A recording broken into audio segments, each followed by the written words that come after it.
मुल्ज़िमान मजमूई तौर पर बैंक से 6 से 87 लाख रुपए लूट कर फरार हुए। मुल्ज़िमों के फरार के रूट की सीसीटीवी फुटेजेस हासिल कर रहे हैं।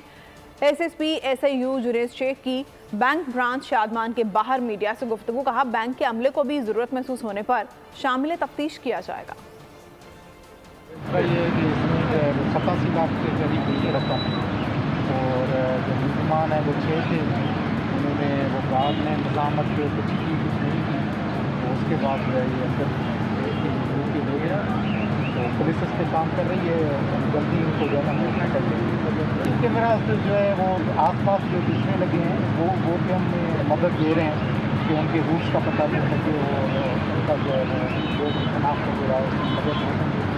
तो बैंक की सिक्योरिटी अपनी तरफ से कुछ जो है वो कोताही का फायदा उठाते हैं।